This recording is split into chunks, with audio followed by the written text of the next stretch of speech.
آپ کریم صلی اللہ علیہ وآلہ وسلم کی رحمت والی ذات پر یہ صلاۃ والسلام جب پڑھا جائے گا تو آپ اس کو محبت کے ساتھ دہرائیے گا. اور یہ نعت نہیں ہے، حسرت ہے، تمنا ہے، آرزو ہے، دعا ہے کہ کاش محشر کے دن میرے آقا میری جانب اشارہ کرتے ہوں، کوئی پوچھے قمیض آپ کی ہے، ان مبارک لبوں سے ہاں نکلے. کاش محشر کے دن میرے آقا میری جانب اشارہ کرتے ہوں، کوئی پوچھے قمیض آپ کی ہے، ان مبارک لبوں سے ہاں نکلے. موت برحق ہے سب کو آنی ہے، مجھ کو مرنے سے ڈر نہیں لگتا، ہاں مگر ایک ہی تمنا ہے، سامنے وہ ہوں جب یہ جان نکلے. اور ہر گھڑی ساتھ تھے مگر اوجھل، دید کی چاہ میں عمر گزری، شوق نے ان کے راہ پر رکھا، مجھ پر مجھ سے بھی مہربان نکلے. دیکھو بات یہ ہوتی ہے نا، آپ کو پانی کی پیاس تب تک رہتی ہے جب تک آپ پانی پیتے نہیں ہو. جب آپ پانی پی لیتے ہو تو آپ کا رشتہ گلاس اور پانی دونوں سے ختم ہو جاتا ہے. تو یہ بات نہیں ہے کہ اللہ کے محبوب ہم سے غافل ہیں یا وہ اوجھل ہیں.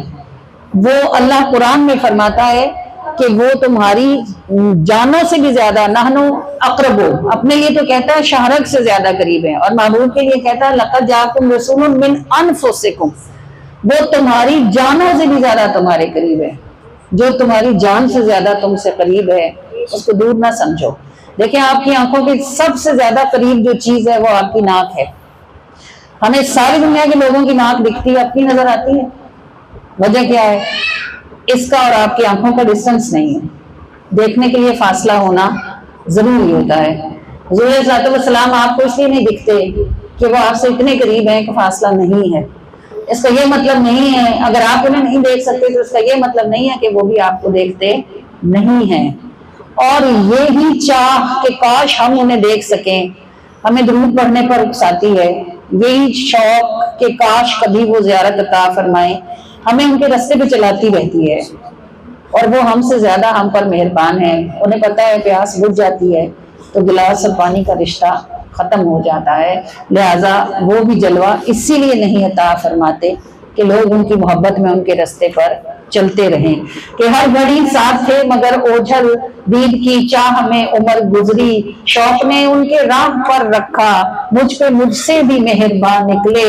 دل کو اچھا ہی اتنا لگتا تھا جب نظر آتا چوم لیتے تھے، تھی محمد کی برکتیں ورنہ عمل سارے ہی رائے گاں نکلے. کاش محشر کے دن میرے آقا میری جانب اشارہ کرتے ہوں، کوئی پوچھے قمیض آپ کی ہے، ان مبارک لبوں سے ہاں نکلے. موت برحق ہے سب کو آنی ہے، مجھ کو مرنے سے ڈر نہیں لگتا، ہاں مگر ایک ہی تمنا ہے، سامنے وہ ہوں جب یہ جان نکلے. الصلاۃ والسلام علیکہ یا رسول اللہ وعلی آلک واصحابک یا حبیب اللہ. الصلاۃ والسلام علیکہ یا نبی اللہ وعلی آلک واصحابک یا نور اللہ. صلی اللہ تعالی علیہ وآلہ وسلم. فدا روحنا یا رسول اللہ، فدا روحی یا رسول اللہ صلی اللہ علیہ وآلہ وسلم.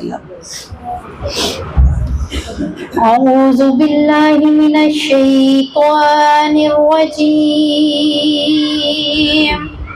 میں اللہ کی پناہ مانگتی ہوں شیطان مردود لعین کے شر سے. بسم اللہ الرحمن الرحیم. شروع اللہ کے نام کے ساتھ جو بڑا مہربان ہے اور نہایت رحم کرنے والا ہے. الحمد للہ رب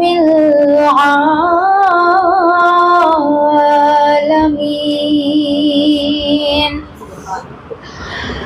حضرت سیدنا سلمان علیہ نبی علیہ الصلوۃ والسلام نے ایک دن اللہ سے فرمائش کی کہ میں آپ کی مخلوق کا کھانا کرتا ہوں. اللہ نے کہا کہ سلمان تو نہیں کر سکتا.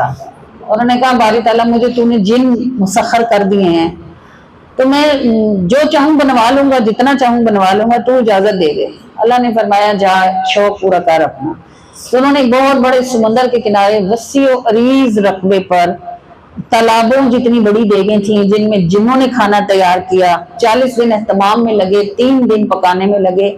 جب اتنا کھانا تیار ہو گیا جو حضرت سلمان کے علم کے مطابق، اور ان کا علم اتنا نہیں تھا جتنا آپ کا ہے، وہ ہوا پر اڑتے تھے، ان کا تخت ہوا میں انہیں لیے پھرتا تھا اور وہ بلندی سے زمین دیکھتے تھے اور انہیں معلوم تھا مخلوق کتنی ہے۔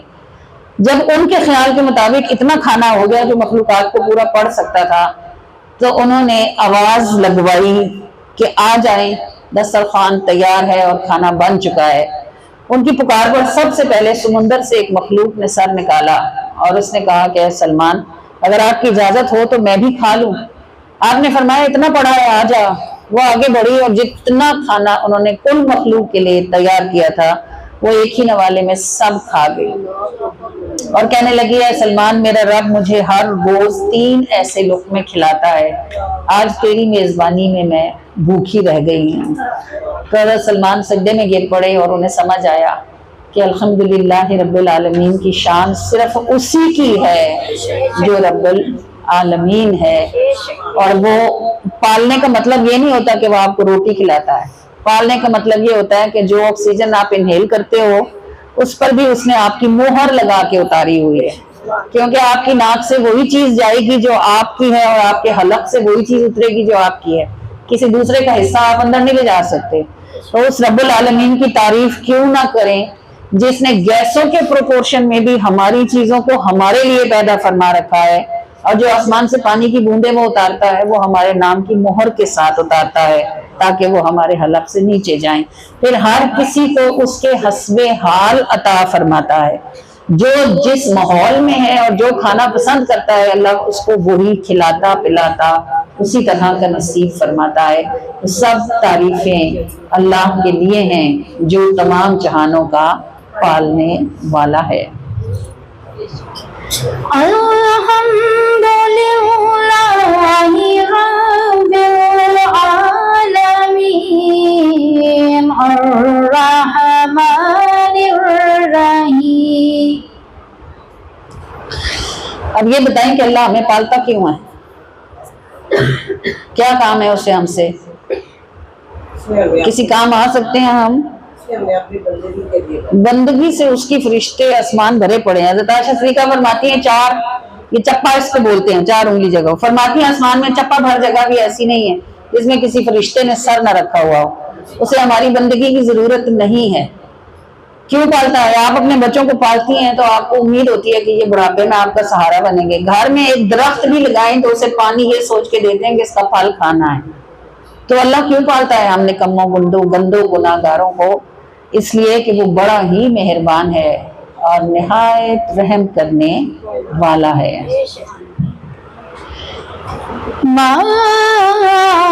مالک یوم الدین۔ اچھا، ہمارے ذہنوں میں اللہ کے تصور کی طرح یہ تصور بھی بڑا غلط ہے کہ قیامت کا دن ہوگا سزا ملے گی۔ قیامت کا دن سزا کا دن نہیں، قیامت کا دن جزا کا دن ہے۔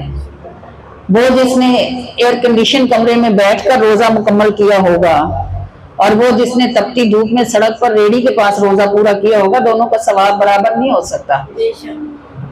جزا کا دن آئے گا تو پتہ چلے گا نا کس کی کتنی مشقت ہے اور اس کی نیکی کی کتنی قیمت ہے۔ وہ جس نے ساری زندگی حرام ہی اٹھایا ہوگا اور نفس کو پالا ہوگا، بھلے اس نے 70 حج کیے ہوں، اور وہ جس نے ساری زندگی حلال میں نہایت تنگی سے گزاری ہوگی، دونوں کو آپ ایک دن میں نہیں کر سکتے، ان جسٹیفائی نہیں کر سکتے۔ اتنی ہی عمر چاہیے جتنی عمر میں کسی نیکی کرنے والے نے نیکی کی اور کسی گناہ کرنے والے نے گناہ کیا۔ دنیا میں یہ سیٹسفیکشن ہو ہی نہیں سکتی۔ اس لیے روز جزا ہے کہ ہر شخص ہر اس چیز کا ذرہ ذرہ دیکھے جو اس نے کمایا اور جو اس نے اٹھایا، اور اس دن کا مالک وہی ہے، نہ اس کے اذن کے بغیر کوئی سفارش چلے گی اور نہ ہی اس کی اجازت کے بغیر کوئی شفاعت ہوگی۔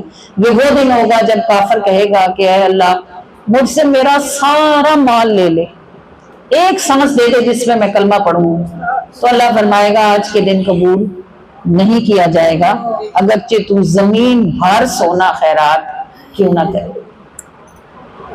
إياك نعبد وإياك نستعين. اس کا ترجمہ بھی لوگ ایسے کرتے ہیں کہ ہم تیری ہی عبادت کرتے ہیں اور تجھ ہی سے مدد مانگتے ہیں، تو ہمارا کیا منہ ہے کہ ہم اس کی عبادت کریں؟ اگر اس نے ہمیں اپنی بندی بنا کے پیدا نہ کیا ہوتا تو ہمیں تو پتہ بھی نہ ہوتا کہ کوئی اللہ ہے۔ کیوں؟ دنیا میں کتنے مسلمان ہیں؟ اگر ٹوٹل آبادی 3 ارب ہے تو صرف 1 ارب مسلمان ہے، باقی 2 ارب کافر ہیں۔ تو ان 2 ارب لوگوں میں ہم بھی ہوتے اگر ہم کسی مسلم کے گھر پیدا نہ کیے جاتے۔ تو اس کا ترجمہ یہ نہیں بنتا کہ ہم صرف تیری عبادت، اس کا ترجمہ یہ بنتا ہے کہ اے اللہ تیری دی گئی توفیق سے ہم تیری عبادت کرتے ہیں، اور یہ تیرا ہم پر فضل ہے کہ ہم مدد کے لیے تجھ ہی کو پکارتے ہیں۔ اهدنا الصراط المستقيم صراط الذين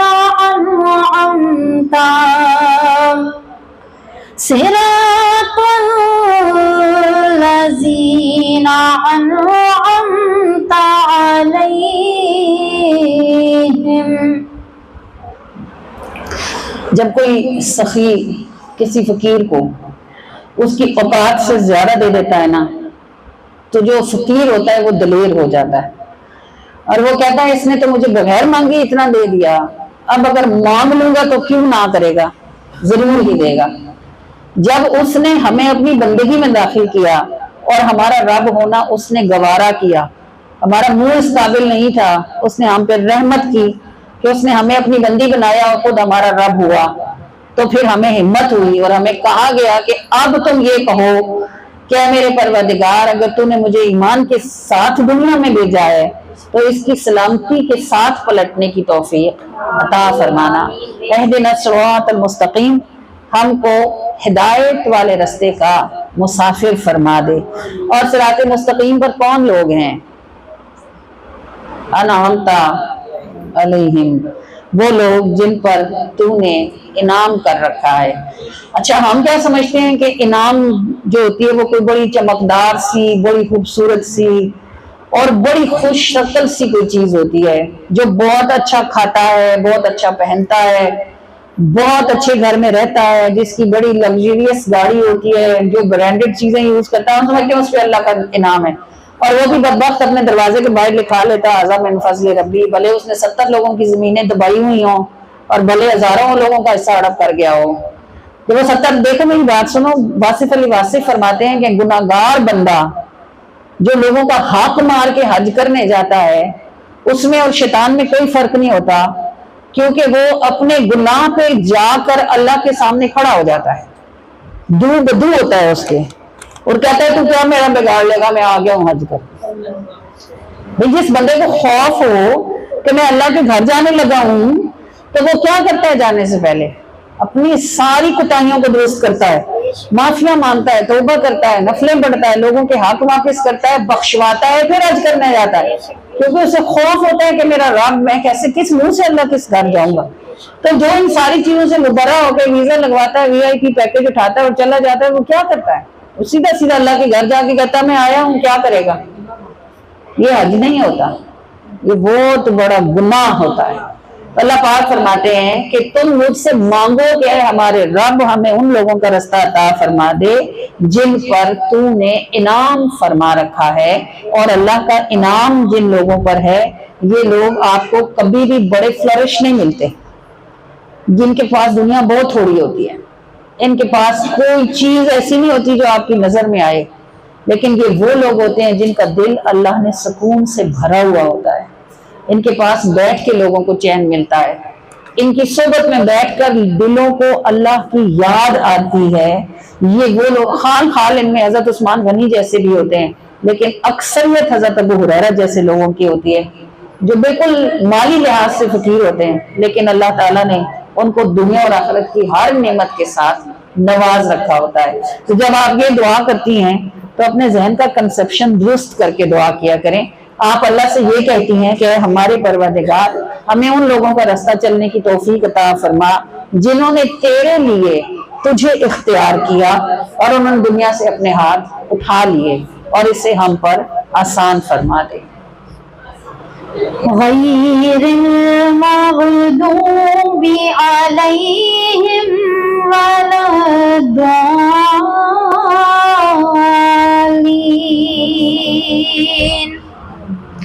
اے ہمارے پروردگار، ہمیں ان لوگوں کے راستے پر چلنے سے بچا لے جن پر تیرا غضب نازل ہوا، اور ان کے پیچھے چلنے سے بھی بچا لے جو خود راستے سے بھٹک گئے ہیں۔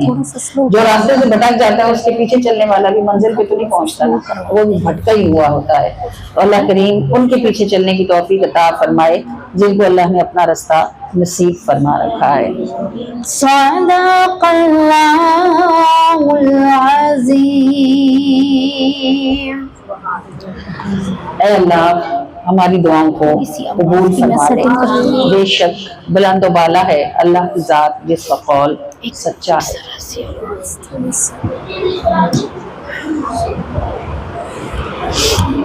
تھوڑی سی گونج رہی ہے؟ نہیں، تھوڑی سی کھول لی ہے میں نے۔ آپ کی ہم کون سی تھی؟ رب مجھ سے ناراض نہیں۔ ہماری زمین پر عورتوں کی دنیا میں جس عورت نے اپنی زندگی میں اللہ پر سب سے بڑا توکل کر کے اس توکل کی مثال قائم کی، جس کے توکل کو عبادت بنا دیا گیا، وہ سیدنا ہاجرہ ہیں۔ جب حضرت ابراہیم کا کرتا انہوں نے پیچھے سے پکڑا اور ان سے کہا کہ اس چھوٹی سی جان کو اس لق و دق وادی میں کس کے سہارے چھوڑ جاتے ہیں، تو حضرت ابراہیم کو اللہ کی طرف سے حکم تھا کہ انہوں نے بات نہیں کرنی، وہ خاموش رہے۔ انہوں نے پھر کرتا کھینچا اور کہنے لگی بتائیں تو صحیح، مجھے اللہ کے حکم سے چھوڑ کے جاتے ہیں۔ تو حضرت ابراہیم نے صرف گردن ہلائی اور حضرت ہاجرہ نے ان کا کرتا چھوڑ دیا۔ اب فرمایا اگر میرے رب نے بھیجا ہے تو وہ مجھے ضائع نہیں کرے گا۔ اب آپ سوچیں ایک اکیلی عورت جس کا ایک فیڈنگ بیبی ہو، جس کے پاس صرف ستو کی ایک تھیلی ہو اور ایک مشکیزہ پانی کا ہو، اور وہ اس صحرا میں جہاں پتا بھی نہ اگتا ہو، درخت تو سائے کے لیے دور کی بات ہے نا، پتا بھی نہ اگتا ہو، اور وہ عرب کی رہنے والی، اس کو پتا ہے کہ جب سورج نکلے گا دن میں تو گرمی کا عالم کیا ہوگا۔ شام کو وہ چھوڑ کے گئے، رات انہوں نے گزار لی ہوگی، دن کیسے گزارا ہوگا، کیا کیا ہوگا اس ریت میں، اور وہ جو ان کے دل کا بھروسہ تھا کہ اللہ مجھے ضائع نہیں کرے گا، اس بھروسے کے ساتھ بھی ان کو آزمایا گیا۔ جب وہ پہاڑی کے اوپر چڑھی اور جب وہ پہاڑی سے نیچے اتری، اور پہلے چکر میں نہیں، دوسرے میں نہیں، 7ویں چکر میں جب کسی انسان کی بس ہو جاتی ہے، اللہ کی رحمت آگے بڑھ کے اس کو تھام لیتی ہے۔ جن کو انعام ملتا ہے، ایسا ملتا ہے کہ رہتی دنیا تک رہتا ہے، ان کی آزمائش بھی ایسی ہی ہوتی ہے۔ پھر حضرت ہاجرہ سے پورا اللہ نے شہر مکہ آباد کرایا ایک عورت کے توکل سے، اور دنیا کے ہر نبی کو بھی حکم ہوا کہ جب تک تم صفا مروہ کے درمیان دوڑو گے نہیں، اس وقت تک نہ تمہارا حج پورا ہوگا نہ تمہارا عمرہ۔ تو عورتوں کو اس بات کی سمجھ ہی نہیں آتی کہ وہ کیا ہیں، اللہ نے انہیں کیوں بنایا اور وہ کہاں تک جا سکتی۔ کہنے کو تو ابراہیم خلیل اللہ ہیں، لیکن اللہ تعالیٰ نے سنت حضرت ہاجرہ کی زندہ فرمائی ہے، اور کیوں فرمائی ہے؟ صرف ان کے اس لمحے کے بھروسے پر جب انہوں نے ابراہیم کا کرتا چھوڑ کر اللہ کی رحمت کے دامن کو تھام لیا۔ تو آپ کو بتاتا یہ ہے کہ وقت اور حالات کتنے ہی مشکل کیوں نہ ہوں، چیزیں بالکل ناممکن ہوں، رات گہری تاریک ہو اور دن آگ برساتا ہوا ہو، پھر بھی اس بات پر یقین رکھیں کہ اللہ میرے ساتھ برا نہیں کرے گا۔ اور یہ جو اللہ آپ کو کہتا ہے کہ جیسا تم مجھے سوچو گے، گمان کرو گے، میں تمہارے لیے ویسا ہوں، آپ کو کیوں کہتا ہے؟ حضرت ہاجرہ بھی تو گمان کر سکتی تھی نا کہ اللہ تعالیٰ مجھے ضائع کرنا چاہتا ہے، میرے بچے کو مارنا چاہتا ہے، ہم تو بھوک سے مر جائیں گے، پیاس سے مر جائیں گے، دھوپ سے مر جائیں گے۔ انہوں نے کہا اللہ مجھے ضائع نہیں کرے گا، تو اللہ نے ان کے اس توکل پر ان کے لیے ایک پوری دنیا آباد کر دی اور ان کے عمل کو عبادات کا حصہ بنا دیا۔ تو آپ کو صفا اور مروہ کا دوڑنا یہ سکھاتا ہے کہ دامن صرف اللہ کا تھامے، باقی سب اسباب اور وسائل ہیں، اور اللہ تعالیٰ ایک سے زیادہ اسباب اور وسائل مہیا کرنے کی شان رکھنے والا ہے۔ ایمان کو پختہ کریں، اس بات پر کھڑی ہو جائیں کہ اگر آپ پر کوئی مشکل آپ کی غلطی کی وجہ سے نہیں، اللہ کی طرف سے آزمائش بن کے آئی ہے، تو اللہ تعالیٰ آپ کو یہاں سے نکال کے کہیں کھڑا کرنا چاہتا ہے، وہ آپ کو کچھ دینا چاہتا ہے، اور یہ آپ کا ٹیسٹ ہے۔ اگر آپ اس ٹیسٹ میں کھڑے ہو جاتے ہو اور اسے پاس کر جاتے ہو تو اس کے پیچھے کوئی ایسی نعمت ہوگی جو آپ ہی کو ملنی ہے، آپ کے سوا کسی اور کو نہیں ملنی ہے۔ ہماری خواتین مرضی کا سوٹ بھی نہ ملے نا تو وہ اس پہ بھی موڈ خراب کر لیتی ہیں، اس پہ بھی ہنگامہ کرتی ہیں، شور ڈالتی ہیں۔ خدا کی بندیوں، جس اسٹیٹس سے آپ لوگ بلانگ کرتے ہو، آپ کے پاس دنیا کی 90% عورتوں سے زیادہ آسائشیں موجود ہیں۔ آپ جس اسٹیٹس میں موو کرتے ہو، آپ سب سے زیادہ ذمہ دار ہو کہ آپ اللہ کا شکر ادا کرو۔ آپ پر سب سے زیادہ ذمہ داری ہے کہ آپ اپنے بچوں کو دنیا کے شکر گزار ترین بچے بناؤ۔ جب اتنی نعمتوں کے بیچ میں آپ نہ شکری کرو گے تو آپ کے بچے کیوں سیکھیں گے کہ اللہ کا شکر کرنا چاہیے؟ تو اپنے پیچھے کیا چھوڑ کے جاؤ گے؟ ایسی اولاد جس کے پاس ہر آسانی ہو، دل کا سکون نہ ہو، کیونکہ دل کا سکون تو صرف اللہ پر بھروسے سے آتا ہے، صرف اللہ پر بھروسے۔ ابراہیم کو آگ میں پھینک رہے تھے تو وہ کیوں جا رہے تھے؟ وہ کہہ رہے تھے لا حاجتی الا للہ، اللہ کے سوا مجھے کسی کی ضرورت ہی نہیں ہے۔ تو اللہ نے بھی ابراہیم سے ہی کہا کہ ابراہیم مڑ آؤ، اللہ نے آگ سے کہا ٹھنڈا ہو جاؤ۔ لا حاجتی الا للہ، اپنے دل کو اپنے رب کی طرف مضبوط کریں، اور ادھر کھڑی ہیں، کوئی مشکل ہے، کوئی پریشانی ہے، آپ اللہ کی بندی ہیں، اس نے آپ کو، آپ کی پلکوں کا بال بھی اس نے خود لگایا ہے، اس نے آپ کو ٹھیکے پہ نہیں بنوایا کہ آدمی میں خود بنا لیتا ہوں اور عورتیں فرشتوں کو ٹھیکوں پہ دے دوں، اس نے خود بنایا آپ کو بھی، آپ کی پلک کا ایک ایک بال اس نے خود لگایا ہے۔ آپ اللہ کی بندی ہو، اور آپ کا اللہ کے ساتھ ایک ایسا رشتہ ہے جو آپ کے سوا کسی کا ہو ہی نہیں سکتا، کیونکہ جو آپ ہو وہ کوئی اور ہو بھی نہیں سکتا۔ جب آپ اس رشتے پر کھڑی ہو جاؤ اور آپ کے دل کو یہ یقین ہو جائے کہ اللہ میرا کریٹر ہے، وہ میرے ساتھ برا کر ہی نہیں سکتا، تو آپ کے ساتھ برا کبھی نہیں ہوگا، کبھی نہیں ہوگا انشاءاللہ۔ ہر طرف سے خیر ہوگی، ہر طرح سے ہوگی، جیسے حضرت ابراہیم کے ساتھ ہوئی اور جیسے اماں ہاجرہ کے ساتھ ہوئی۔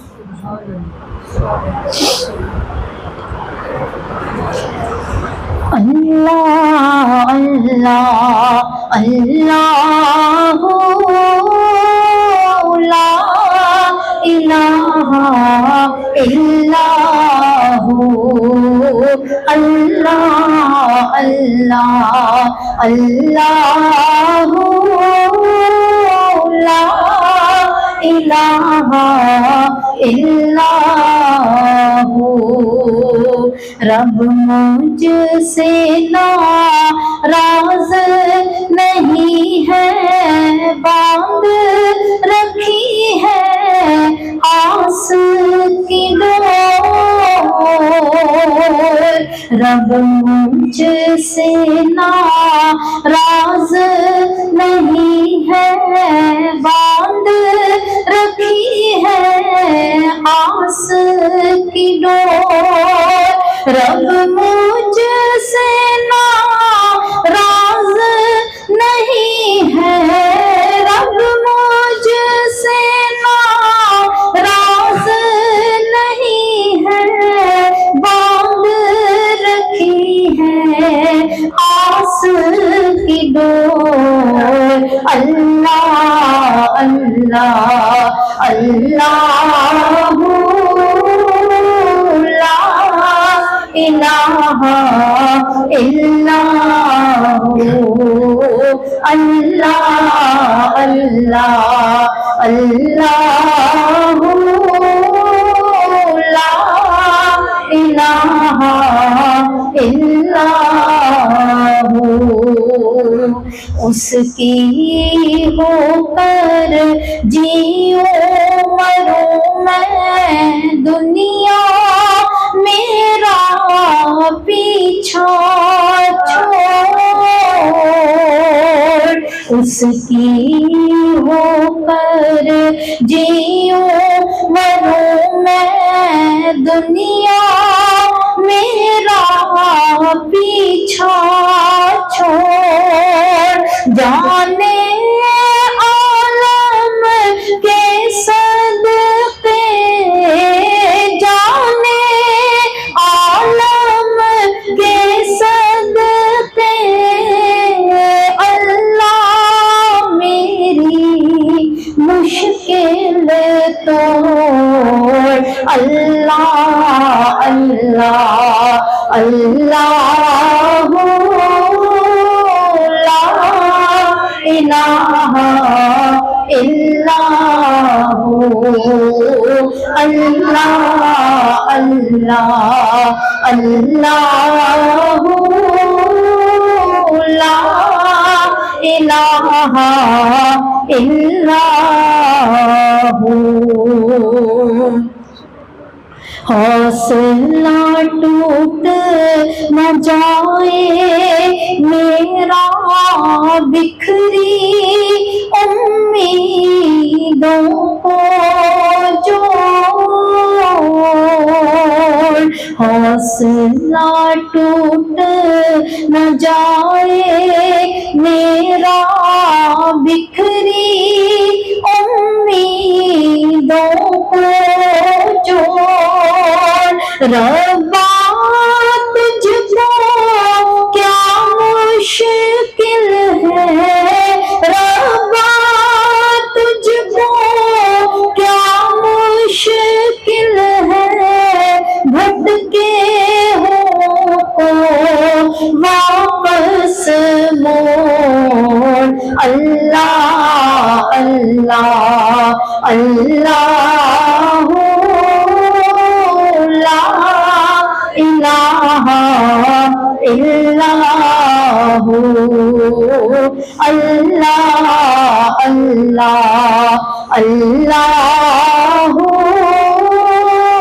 لا الہ الا اللہ اللہ اللہ لا الہ الا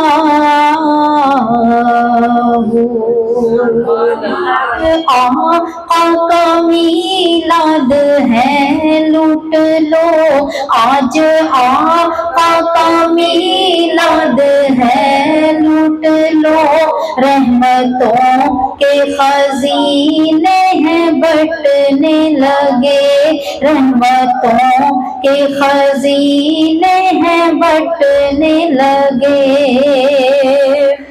آئے کتنے نبی عرش سے فرش پر، شان آقا کی میرے مگر اس قدر، عرش والے درودوں کے گجر لیے، عرش والے درودوں کے گجر لیے، تا ابد ان کے در پہ اترنے لگے، تا ابد ان کے در پہ اترنے لگے، صلی علی نبینا، صلی علی نبینا، صلی علی محمد، صلی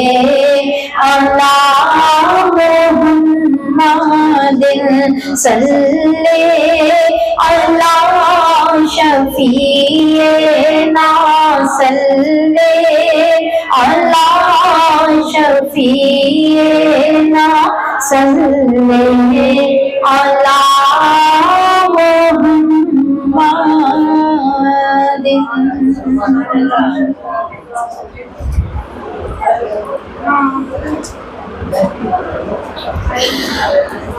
یہ جو محبت ہوتی ہے یہ دوری نہیں مانگتی، محبت کو وصل چاہیے ہوتا ہے، یعنی جسے آپ پیار کرتے ہیں آپ کا دل کرتا ہے وہ آپ کے پاس ہو، دور نہ ہو، دوری صحیح نہیں جاتی۔ یہ جن ماؤں کے بیٹے باہر چلے جاتے ہیں نا نوکریاں کرنے کے لیے، صرف انہیں کے دل جانتے ہیں کہ وہ ہزاروں خوشیوں میں بھی غمگین ہوتی ہیں کہ وہ ان کا بیٹا اس خوشی میں شریک نہیں ہوتا۔ گھر میں بہت موسم آتے جاتے ہیں لیکن صرف ماں کو پتہ ہوتا ہے کہ جدائی کی تکلیف کیا ہوتی ہے۔ جی یہی چاہتا ہے کہ بچے آنکھوں کے سامنے ہی رہیں کیونکہ ہم ان سے محبت کرتے ہیں نا۔ یہ سمجھنے کے لیے ایک مثال ہے کہ محبت دوری نہیں مانگتی، محبت قرب مانگتی ہے۔ نبی پاک صلی اللہ علیہ وآلہ وسلم سے ابو بکر نے عشق کیا، عمر نے عشق کیا، دونوں حضور کے روضے میں حضور کے ساتھ ہی ہیں۔ خواجہ نظام الدین اولیاء کے ساتھ امیر خسرو نے عشق کیا، امیر خسرو اور نظام الدین اولیاء کا مزار ایک ہی احاطے میں ہے۔ کبھی آپ نے سوچا کہ مکہ اور مدینہ ایک دوسرے سے اتنے فاصلے میں کیوں ہیں؟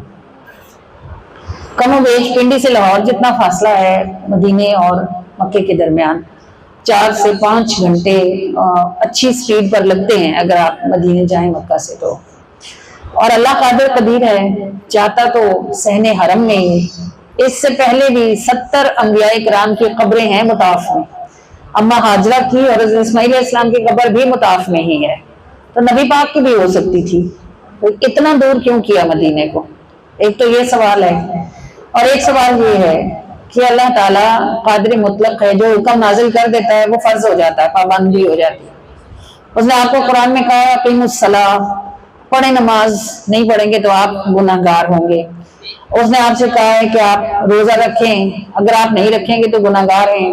اس نے کہا ہے حج کریں استطاعت کے ساتھ، اب جو استطاعت رکھتے ہوئے حج نہ کرے تو نبی کریم صلی اللہ علیہ وسلم فرماتے ہیں وہ یہودی مرے یا نصرانی، ہمارے سے اس کا کوئی تعلق نہیں، اتنی سختی ہے۔ یہ بتائیں کہ اللہ نے میلاد فرض کیوں نہیں کیا؟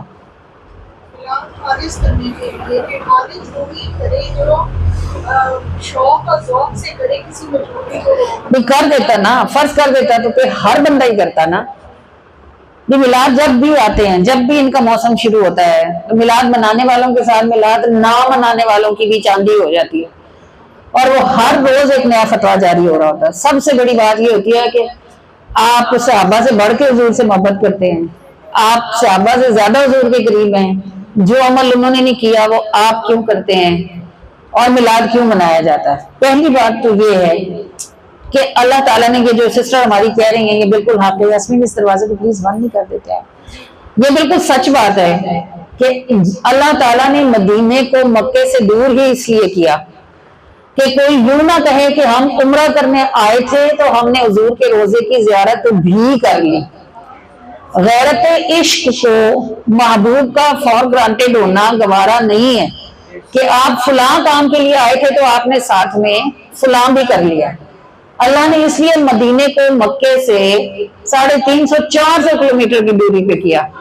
جب حضور علیہ السلام کو حکم ہوا تھا کہ آپ مکہ چھوڑ کر جائیں تو نبی پاک صلی اللہ علیہ وسلم روتے تھے مکے کے صحن میں کھڑے ہو کے اور فرماتے تھے کہ اللہ تعالیٰ مجھے تیری زمین پر یہ سب سے زیادہ محبوب شہر ہے۔ اب ایک چیز محبوب کو پسند ہے اور پھر وہاں سے محبوب کو ہٹایا جا رہا ہے، اس لیے کہ آنے والے زمانوں تک، رہتی دنیا تک، مکے وہ جائے گا جس نے فرض ادا کرنا ہوگا، مدینے وہ جائے گا جس نے رسول اللہ کی محبتوں کا قرض ادا کرنا ہوگا۔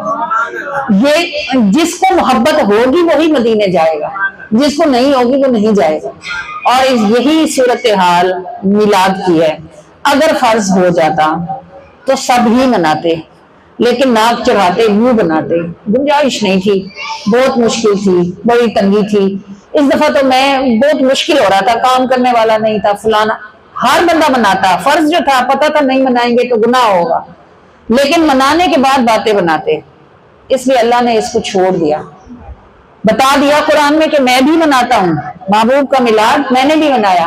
کیوں؟ آپ کو صحیح کتابوں میں روایات ملتی ہیں کہ جس رات نبی کریم کی پیدائش ہوئی اس رات جبرائیل 3 جھنڈے لے کر اترے، ایک جھنڈا بیت المقدس پہ لگایا، ایک جھنڈا طور پہ لگایا اور ایک جھنڈا مسجد اقصیٰ پہ لگایا، اور اس رات ستارہ احمد طلوع ہوا۔ اس رات زمین کے مشرق نے زمین کی مغرب کو مبارکباد دی، جس رات نبی کریم کی ولادت ہوئی اس صبح وہ یہودیوں کا عالم چیختا پکارتا بال نوچتا کھینچتا صحن حرم میں آیا کہ پتہ کرو آج کس کے گھر بچہ پیدا ہوا. 2-3 کے نام بتائے. اس نے کہا نہیں، جس بچے کی میں بات کرتا ہوں وہ یتیم ہے. تو لوگوں نے کہا عبد المطلب کا پوتا ہوا ہے، عبداللہ کا بیٹا. اس نے کہا واللہ آج نبوت اور پیغمبری اسرائیلیوں سے نکل گئی اور یہ اسماعیلیوں میں داخل ہو گئی. اور اپنے سر کے بال نوچتا تھا. جو اہل علم تھے انہیں پتا تھا کہ آج رات کیا ہوا ہے. میلاد تو اللہ نے بھی منایا. پھر صحابہ کرام سے لوگ کہتے ہیں حضور نے کدھر میلاد منایا. صحابہ نے کہاں میلاد منایا، خود حضور نے منایا. جب نبی پاک صلی اللہ علیہ وسلم سے پوچھا گیا کہ آپ ہر پیر کا، یہ صحیح حدیث ہے، بخاری کی حدیث ہے، پوچھا گیا کہ آپ ہر پیر کا روزہ کیوں رکھتے ہیں؟ 2 باتیں ہوئی تھی پیر کے دن. ایک قرآن پہلی بار پیر کے دن نازل ہوا تھا اور ایک نبی پاک کی ولادت مبارکہ. تو حضور نے قرآن کا ذکر نہیں کیا، بعد میں کیا. پہلے کہا فیہ ولدت، اس دن ہماری پیدائش ہوئی. تو نبی پاک تو ہر پیر کو اپنا روزہ رکھ کے اپنا میلاد مناتے تھے. صحابہ کرام نے جو اصل میں آپ اس بات کو سمجھیں کہ میلاد ہے کیا. میلاد نبی سے محبت کا اظہار ہے. اس لفظ میلاد کو لوگوں نے لے کے اس کا جو ہے وہ پتہ نہیں اس کو کیا سے کیا بنا دیا ہوا ہے. اس لفظ میلاد نبی کا مطلب ہے کہ انہی کے گھر جگمگا رہے ہیں جنہیں اپنے نبی سے پیار ہوا. بس انہی کے لیے اللہ پاک نے یہ نعمتیں نصیب فرمائی ہیں نا. جنہوں نے تھاما نبی کے دامن انہی کے گھر جگمگا رہے ہیں. یہ میلاد اصل میں حضور سے محبت کا اظہار ہے. دیکھو بات سنو، خوش وہ ہوتا ہے جس کا تعلق ہوتا ہے. جس کا تعلق نہ ہو وہ خوش کیوں ہوگا؟ دیکھو نا، میرا پوتا پیدا ہوا تو حقیقت میں نے کرنا ہے یا میری ہمسائی نے کرنا ہے؟ میری خوشی ہے نا، میرے گھر میں آیا ہے، میرا تعلق ہے تو میں ہی بکرے ذبح کروں گی نا. میری ہمسائی کیوں کرے گی؟ جب اس کی سالگرہ آتی ہے تو میں اس کی برتھ ڈے سیلیبریٹ کروں گی نا. میری ہمسائی کرے گی دائیں یا بائیں، وہ تو مہمان ہیں، انوائٹڈ ہوں گے تو آئیں گے، نہیں تو ہم گھر میں ہی سب خود کچھ کر لیں. آپ کو سمجھانا یہ مقصود ہے کہ اللہ نے میلاد کو اسی لیے فرض نہیں کیا. دیکھیں میری بات سنیں نا، ایک بوٹل لائیں اور ان کو سب کو دے دیں اور اس کے بعد اگر کچھ پوچھے نہیں، آفر نہ کریں کسی بھی چیز کو. اللہ تعالیٰ نے اسی لیے میلاد کو فرض نہیں کیا کہ فرض کر دیتا تو ہر کوئی کرتا. اللہ نے جیسے مدینے کو مکے سے دور فرمایا کہ جو محبت والا ہوگا وہی جائے گا، اسی طرح اللہ نے میلاد کو فرضیت سے ہٹایا کہ جو محبت والا ہوگا وہی منائے گا. رہی بات اس کی کہ صحابہ نے میلاد منایا کہ نہیں منایا، تو صحابہ نے ہر سانس کے ساتھ میلاد منایا. وہ جو حضور سے بات ہی کرتے تھے تو کہتے تھے فدا کا امی و ابی یا رسول اللہ. تو وہ کیا کرتے تھے؟ حضور سے محبت ہی کا اظہار کرتے تھے نا. صرف اپنی نہیں، اپنے ماں باپ کی جانیں بھی حضور پہ فدا کرتے تھے. جب غزوہ بدر میں عبد الرحمن کا سر ابو بکر کی تلوار کے نیچے آیا، اور ابو بکر کی تلوار کے نیچے نہیں آیا، ابو بکر کا سر عبد الرحمن کی تلوار کے نیچے آیا. بعد میں عبد الرحمن نے کلمہ پڑھا. اس نے کہا ابا بدر میں آپ کا سر میری تلوار کے نیچے تھا، ذرا نیچے کرتی تو کٹ جاتی، پر میں نے سوچا میرے ابا ہیں. ابو بکر نے فرمایا اس اللہ کی قسم جس کے ہاتھ میں میری جان ہے، اگر تو میری تلوار کے نیچے آتا میں 1 منٹ نہ سوچتا تو میرے نبی کا دشمن. یہ کیا ہے؟ یہ حضور سے محبت ہے. یہ میلاد آپ منا سکتے ہو؟ آپ منا سکتے ہو یہ میلاد؟ اس جوگا ہی نہیں ہے، وہ اس قابل نہیں ہے. وہ حضرت عمر اپنے گھر کا سارا سامان اٹھا کے لائے. کہتے ہیں 2 سوئیاں بھی تھی تو میں نے ایک گھر رکھی، ایک اٹھا کے لایا اور نبی پاک کی خدمت میں پیش کی. پوچھا عمر کیا لائے ہو؟ کہا اللہ کے رسول آدھا سامان اٹھا کے لے آئے. اور ابو بکر اس دن کیسے آئے ہوئے تھے؟ ٹاٹ پہنا ہوا تھا ابو بکر نے، جسم کے کپڑے بھی اتار کے لائے ہوئے تھے اور کیکر کے کانٹوں کے ساتھ ٹاٹ لگایا ہوا تھا. سوال دیکھو میرے نبی کا. عمر سے پوچھا کیا لائے ہو؟ ابو بکر سے پوچھا کیا چھوڑ کے آئے ہو؟ انہوں نے کہا ابو بکر کو ہے کافی خدا کا رسول بس. صرف اللہ اور اس کے نبی کا نام چھوڑ کے آیا ہوں. تو انہوں نے کیا بنایا تھا؟ میلاد بنایا تھا نا. آپ لوگ منا سکتے ہو؟ گھر کا سارا سامان حضور کے نام پہ کسی کو دے سکتے ہو؟ تو پھر جتنا منہ اتنی بات کرنی چاہیے نا. یہ کیوں کہتے ہو صحابہ نے کیا نہیں منایا؟ صحابہ نے جیسے میلاد منایا ویسا تو آپ تصور بھی نہیں کر سکتے. اپنی اوقات جتنا. ہم کیا میلاد مناتے ہیں؟ لائٹس لگا لیتے ہیں، بلونز لگا لیتے ہیں، پھول منگوا لیتے ہیں، تھیم بنا لیتے ہیں، کیک کاٹ لیتے ہیں. اتنا ہی کر سکتے ہیں، اس سے زیادہ کہ ہماری اوقات نہیں نہ ہمارا منہ. بس یہ سب کچھ بھی کیا بتاتا ہے کہ ہمارے لیے حضور اسپیشل ہے.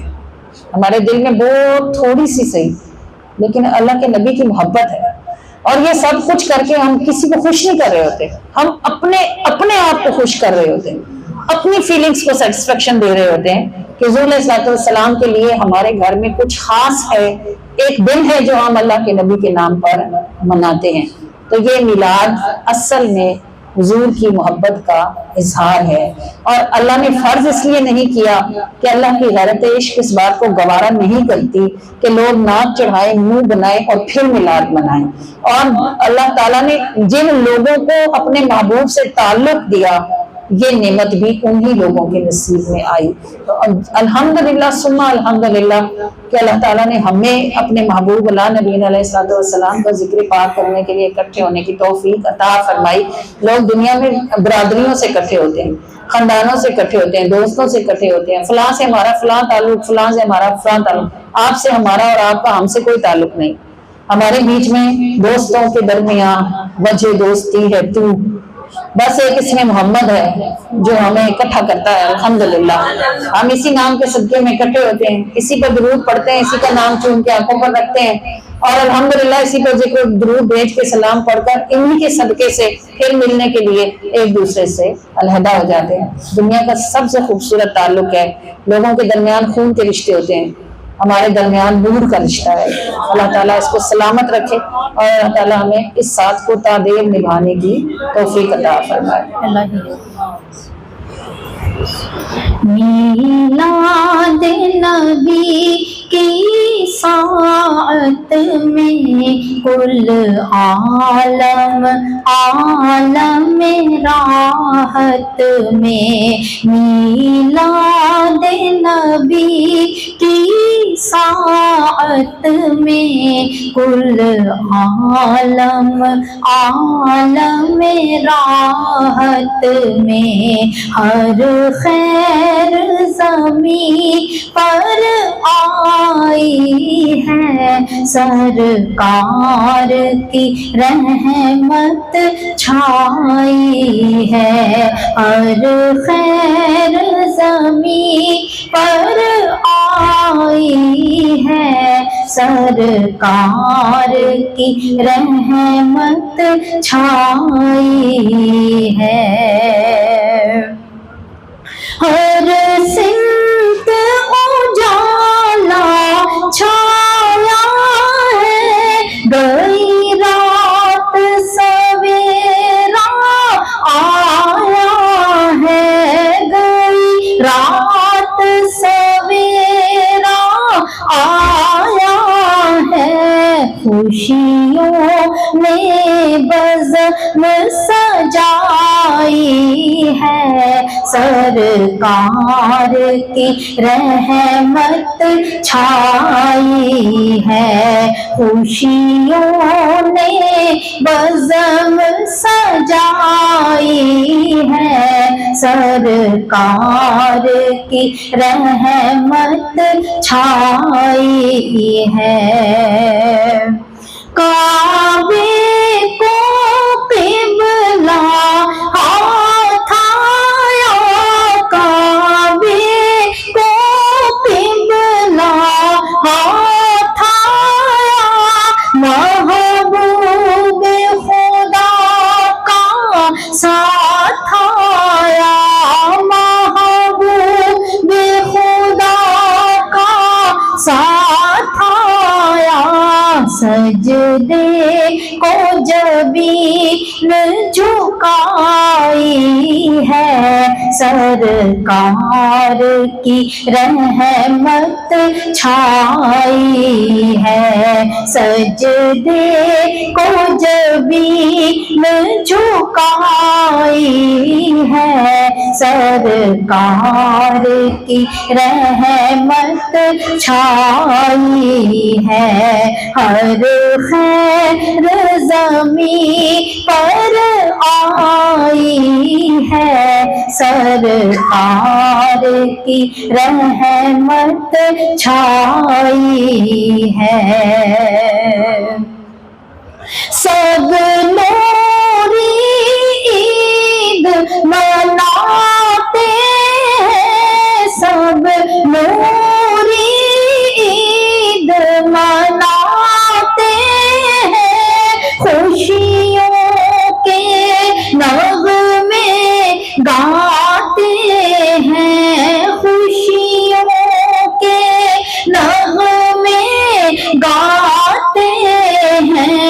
کہ رب نے نار بجھائی ہے، سرکار کی رحمت چھائی ہے، کہ رب نے نار بجھائی ہے، سرکار کی رحمت چھائی ہے۔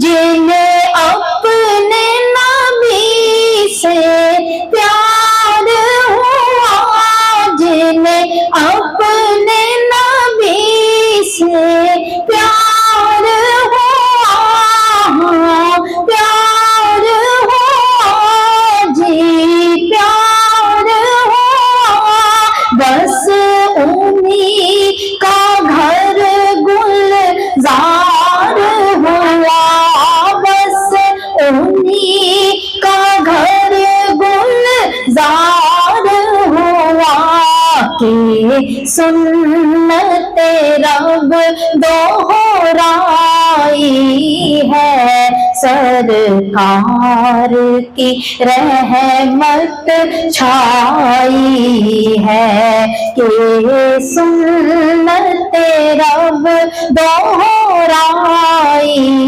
ہے، سرکار کی رحمت چھائی ہے، میلاد نبی کی ساعت میں کل عالم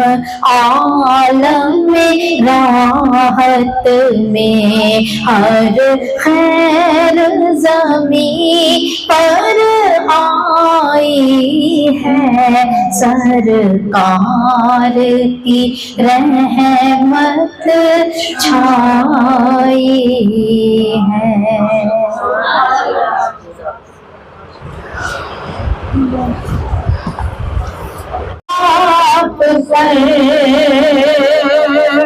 آپ جیسا دوسرا رب نے بنایا ہی نہیں، وہ احد ہے آپ واحد ہو، سلام آپ پر، وہ احد ہے آپ واحد ہو، سلام آپ پر، او سلام آپ پر، او سلام آپ پر، میرے جینے کے سامان، او سلام آپ پر، آپ کی ذات رہے اور چاکرے آل نبی، میری نسلوں کو نوازے، ہو سلام آپ پر، میری نسلوں کو نوازے، ہو سلام آپ پر، ہو سلام آپ پر، ہو سلام آپ پر، میرے جینے کے سامان، ہو سلام آپ پر، راحت و تسکین جان، ہو سلام آپ پر۔ اور اپنے کریم سے دعا فرما دیجئے کہ اللہ تعالیٰ آپ کے وسیلے سے ہماری مانگی گئی کل دعاؤں کو قبولیت عطا فرمائے، اور ہمیں دعاؤں کی قبولیت آنکھوں سے دیکھنے کی توفیق عطا فرمائے، اور ہمیں اور ہماری نسلوں کو اپنے شکر گزار ترین بندوں میں داخلہ عطا فرمائے۔ یا سیدی یا رسول اللہ، اپنے کریم سے دعا فرما دیجئے کہ اللہ تعالیٰ اہل لاہور اور ان کی گرد نواح والوں کو اس خوف کے عذاب سے نجات عطا فرمائے، اور ان تمام لوگوں کے لیے آسانی ہو، اور اللہ تعالیٰ خزانہ غیب سے قدرت سے کرنے کی شان رکھنے والا، جس غلطی کوتاہی کے سبب سبب سے یہ مصیبت ہے، اللہ تعالیٰ اس کو معاف فرمائے، اس کو دور کرنے کی توفیق عطا فرمائے اور اس مصیبت سے نجات عطا فرمائے، آمین آمین آمین۔ الصلاۃ والسلام علیک یا سیدی یا رسول اللہ وعلی آلک و اصحابک یا سیدی یا حبیب اللہ، الصلاۃ والسلام علیک یا سیدی یا نبی اللہ وعلی آلک و اصحابک یا سیدی یا نور اللہ، وصلی اللہ تعالی علیہ وآلہ وسلم۔ فداک روحنا یا رسول اللہ، فداک روحی یا رسول اللہ، صلی اللہ علیہ وآلہ وسلم، آمین یا رب العالمین۔ سنت کی نیت فرمائیں، ایک دوسرے کے ساتھ مسافہ کریں، ایک دوسرے کی اچھی محفل کے مبارکباد پہنچائیں اور ان سب کاموں سے فارغ ہو کر جلدی سے نماز کے لیے